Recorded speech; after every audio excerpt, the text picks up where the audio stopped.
नमस्कार मित्रांनो, आजची गोष्ट आहे धैर्याची, आजची गोष्ट आहे संघर्षाची, आजची गोष्ट आहे विज्ञानावर निष्ठा असणाऱ्या सुनीता विल्यम्सची. आपल्या सगळ्यांना माहीतच आहे की सुनीता विल्यम्स या नुकत्याच एका एक्सटेंडेड अंतराळ मोहिमेहून परत आल्यात. तर त्यांची ही जी मोहीम आहे ती सुरू झाली होती 5 जून 2024 रोजी. या मोहिमेत त्यांच्यासोबत त्यांचे सहकारी बोईंग स्टारलाइनर या यानाद्वारे स्पेसमध्ये गेले होते. ते जेव्हा स्पेसमध्ये गेले तेव्हा त्यांची ही मोहीम फक्त 8 दिवसाची होती.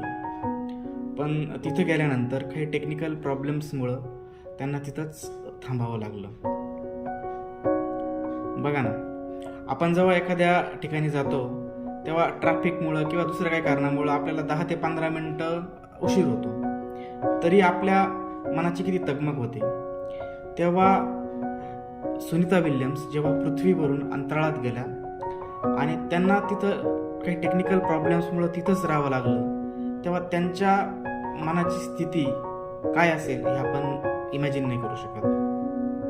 तरी देखील त्यांनी तिथं भरपूर सारे वैज्ञानिक प्रयोग केलेत. त्याच्यानंतर स्पेसमध्ये चालण्याचा एक त्यांनी विक्रमही केला आणि त्याच्यानंतर खूप दीर्घकाळ वाट बघितल्यानंतर त्या 18 मार्च 2025 रोजी पृथ्वीवरती परत आल्या. तर हा जो घटनाक्रम आहे, हा घटनाक्रम आपल्याला बरंच काही शिकवतो की परिस्थिती कशी असेल, किती मोठा प्रॉब्लेम असेल, तर स्ट्रेस घेऊन काही उपयोग नाही, कारण स्ट्रेस घेऊन प्रॉब्लेम सॉल्व्ह होत नाही. तर आपण प्रॉब्लेम आल्यानंतर पुढं काय करू शकतो याचा आपण विचार करायला पाहिजे. पुढं काय करायला पाहिजे, तर जी परिस्थिती आहे ती परिस्थिती आपण पहिलं ॲक्सेप्ट केली पाहिजे आणि त्याच्यानंतर तो जो प्रॉब्लेम आहे तो सॉल्व्ह करण्यासाठी आपण एक विशिष्ट प्लॅन बनवला पाहिजे.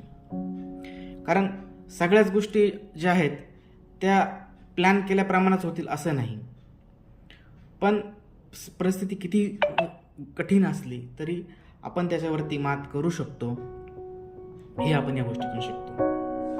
थँक्यू.